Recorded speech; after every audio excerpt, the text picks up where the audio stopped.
আজকে আমি কথা বলবো গ্রাফিক্স ডিজাইন আর্ট পুতুল চ্যানেলের পক্ষ থেকে আপনারা কিভাবে ফ্রিপিকে আপনাদের ডিজাইনগুলো অ্যাপ্রুভ করাবেন এই বিষয়গুলো নিয়ে আমি আপনাদের মাঝে আজকে বিস্তারিতভাবে আলোচনা করব।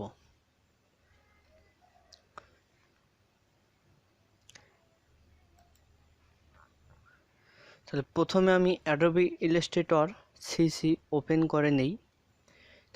আচ্ছা, ওপেন হোক সফটওয়্যারটি। তা আগে আমার ফ্রিপিক অ্যাকাউন্টে ঘুরে আসি। এটি হলো আমার ফ্রিপিক অ্যাকাউন্ট। এই ডিজাইনগুলো আজকে আমি আপলোড দিয়েছি। আজকে আমি আপলোড দিয়েছি 21টি ডিজাইন। তা এখানে আন্ডার রিভিশনে আছে আমার ডিজাইনগুলো।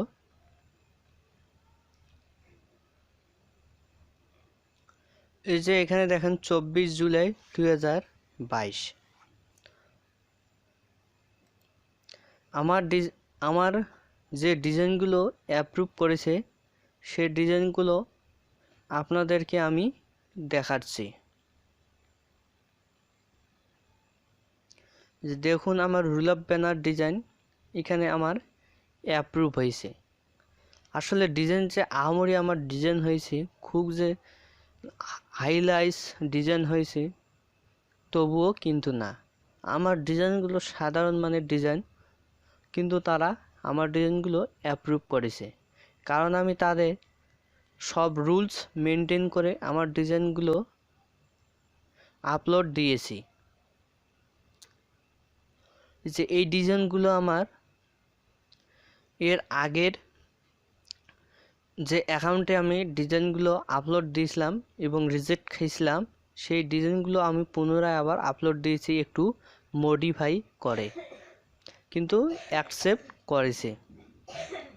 এই যে দেখেন ডিজাইন এমন যে একেবারে খুব ভালো মানের ডিজাইন করছি আমি, তবুও কিন্তু না, তা না। কিন্তু আমি ডিজাইনগুলো তাদের রুলস মেনটেন করে আমি ডিজাইনগুলো করেছি, এর কারণে আমার ডিজাইনগুলো অ্যাপ্রুভ করেছে। এই যে দেখেন এই ডিজাইনটা আমি আপলোড দিয়েছি 16 তারিখ জুলাইয়ের, এবং ডাউনলোড হয়েছে 2টি। তারপরে এই ডিজাইনটি আমি আপলোড দিয়েছি 16 জুলাই, ডাউনলোড হয়েছে 5টি, আর রানিং হয়েছে 32 সেন্ট, এবং লাইক করেছে একজন।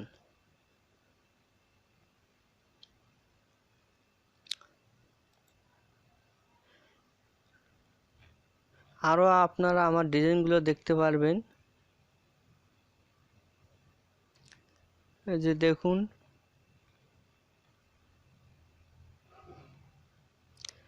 আমার ডিজাইনগুলো হচ্ছে আহামরি ডিজাইন, তা কিন্তু নয়। তা চলে আসা যাক আমার ডিজাইনগুলোতে আমি কি কি মেনটেন করেছি, যার কারণে ফ্রিপিক আমার ডিজাইনগুলো অ্যাপ্রুভ করলো।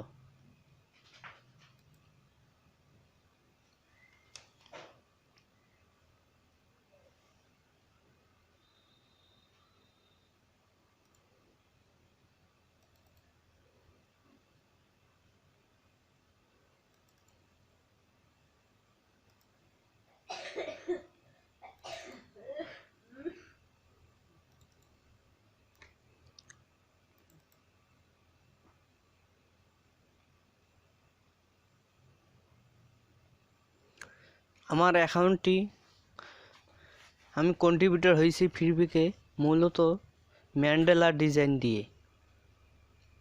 তারপরে ধীরে ধীরে আমি অন্যান্য ডিজাইনগুলো অ্যাপ্রুভ করাতে সক্ষম হই।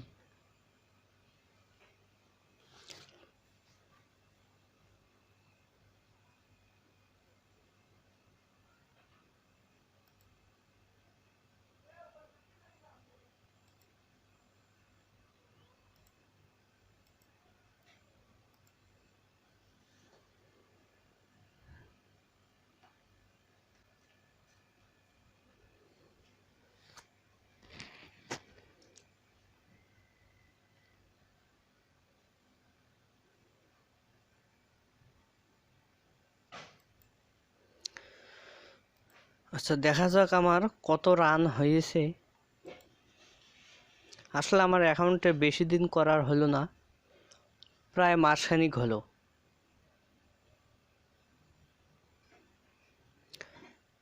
তাহলে আমার এই সপ্তাহে একটি ডাউনলোড হয়েছে এবং আমার রানিং দিয়েছে 0.06 ইউরো। তারা এক ডাউনলোডে দেয় 6 ইউরো। তাহলে আমার টোটাল ডাউনলোড হয়েছে এবং টোটাল রান হয়েছে 22টি। আমার ডাউনলোড হয়েছে, রান হয়েছে 1.41 ইউরো। যে এটা আমার ডিজাইন। আমি এখানে কি মেনটেন করেছি, আমি মূলত প্রথমে এদের একটাই মেনটেন করেছি, সেটা হলো সেভ মার্জিন।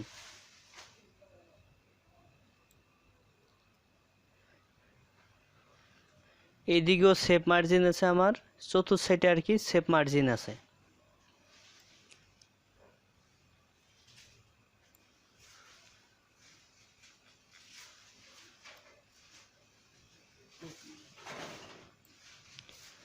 এই যে আমি সেভ মার্জিন রাখছি এবং সব ডিজাইনগুলো আমি সেভ মার্জিনে মেনটেন করে টেক্সটগুলো এখানে রাখছি এবং টেক্সটগুলো আমি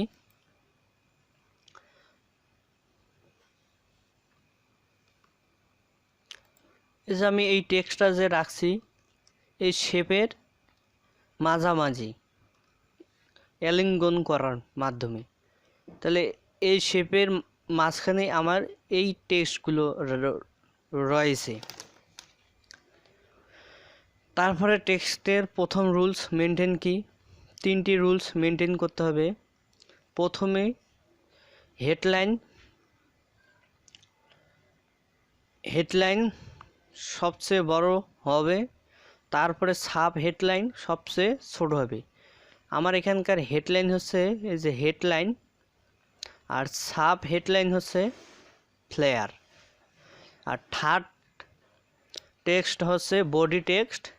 এই যে এগুলো আমি 3টি স্টেপ ফলো করেছি। আচ্ছা, তারপরে আমি কি ফলো করেছি, শেপ। আমার এই শেপের থেকে এই শেপটা ছোট, আবার এই শেপের থেকে আমার এই শেপটা ছোট, আবার এই শেপটার থেকে আমার এই শেপটা ছোট, এই শেপটার থেকে আমার এই শেপটা বড়। তাহলে আমি কিন্তু 3টি স্টেপ ফলো করেছি। এবং তারপরে কি, কালার ভেরিয়েশন।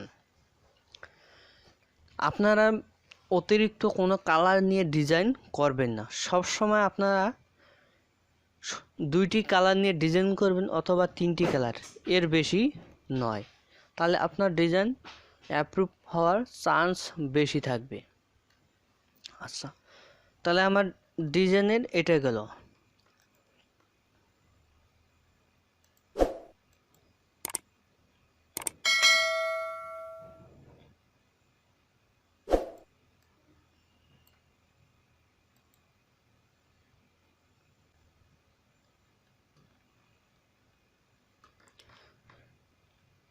তারপরে এই যে দেখেন ইমেজ নট ইনক্লুডেড। তাহলে প্রিভিয়াস ইমেজ দেওয়ার ক্ষেত্রে আপনাকে অবশ্যই এই লেখাটা লিখে দিতে হবে। যদি এই লেখা লিখে না দেন তাহলে আপনার ডিজাইন সরাসরি রিজেক্ট করে দিবে। কারণ আপনার ডিজাইনে তো আপনি সরাসরি ইমেজ ব্যবহার করতে পারবেন না, আর ইমেজ ব্যবহার করলে আপনার ফাইলটি অবশ্যই অনেক বড় হয়ে যাবে, অনেক MB/bps হয়ে যাবে। এই জন্য সবসময় এই ইমেজটা শুধু প্রিভিয়াস ইমেজে সেট হবে, আর মেইন ফাইলে এই ইমেজটা থাকবে না। এটা আমার মেইন ফাইল আর এটা আমার প্রিভিয়াস ফাইল, প্রিভিয়াস ইমেজ। এই জন্য এখানে লিখে দেওয়া আছে ইমেজ নট ইনক্লুডেড। তাহলে এগুলো রুলস। আচ্ছা, তারপরে মনে করো আমার এই শেপগুলো আমার আর্টবোর্ডের বাইরে গেল। এই যে কালো চিহ্নটা আছে, এই কালো চিহ্নটা হচ্ছে আর্টবোর্ড। তাহলে অবশ্যই এই শেপগুলো অবশ্যই আর্টবোর্ডের বাইরে রাখা যাবে না, তাহলে আর্টবোর্ডের ভেতরেই রাখতে হবে। যদি আর্টবোর্ডের বাইরে শেপ করেন তাহলে অবশ্যই আপনার ফাইলটি আপনার আপলোডেই হবে না। যদিও আপলোড হয় তাহলে আপনার ডিজাইনটি সরাসরি রিজেক্ট করে দেবে।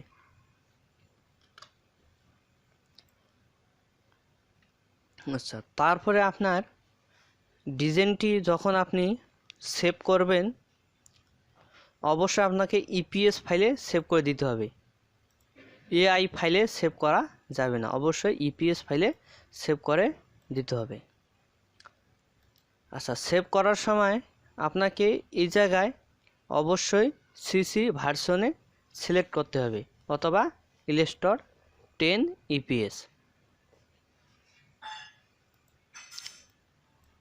তাহলে আপনাকে এই সব রুলস মেনটেন করতে হবে, তাহলে আপনার ডিজাইনটি অ্যাপ্রুভ করাতে পারবেন। আমি এই ডিজাইনটি আপলোড দিয়েছি এবং অ্যাপ্রুভও হয়েছে। তাহলে এখন আপনারা হয়তো প্রমাণ চাইবেন যে প্রমাণ কি।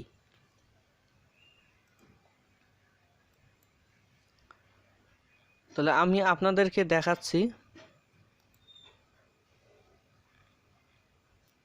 এই যে দেখেন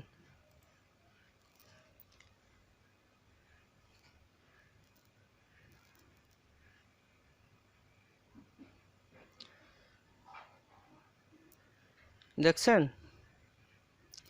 এটা আমার অ্যাপ্রুভ হয়েছে। এক কথা তাদের রুলসগুলো যদি আপনারা মেনটেন করতে পারেন তাহলে আপনার ডিজাইন অ্যাপ্রুভ হবেই। ডিজাইন কোয়ালিটি মেন কথা না, তাদের রুলসগুলো মেনটেন করে যদি আপনি ডিজাইন করতে পারেন তাহলে আপনার ডিজাইন অ্যাপ্রুভ হবে। এই যে আর্টস গ্রাফিক 68 53টা ইমেজ রয়েছে।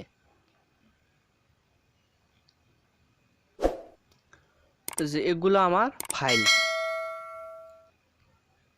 তারপরে এই যে নিচে আরও আছে, এই যে দেখেন এই ডিজাইনটা কিন্তু আমার আমারই কিন্তু ডিজাইন না, কিন্তু তারপরে অ্যাপ্রুভ করেছে কারণ তাদের আমি রুলস মেনটেন করে চলেছি। এই যে দেখেন আমার যে ডিজাইনগুলো হাই পাই তাও কিন্তু নয়। তা আশা করি আপনারা বুঝতে পেরেছেন ফ্রিপিকে কীভাবে আপনাদের ডিজাইনগুলো অ্যাপ্রুভ করাবেন। যদি আপনি এই ভিডিওটি দেখে থাকেন এবং যদি ভিডিওর রুলসগুলো মেনটেন করে আপনার ডিজাইন আপলোড করেন তাহলে অবশ্যই আপনার ডিজাইনটি অ্যাপ্রুভ হবে। আজ আমি 21টি ফাইল আপলোড দিয়েছি, আশা করি আমার প্রত্যেকটি ফাইলেই অ্যাপ্রুভ হওয়ার চান্স আছে এবং আমি টোটাল 44টি ফাইল রিজেক্ট খেয়েছি এবং পুনরায় আমি এই ফাইলগুলো আমি পুনরায় আবার সমাধান করে আপলোড দেই এবং অ্যাপ্রুভ করে। এই যে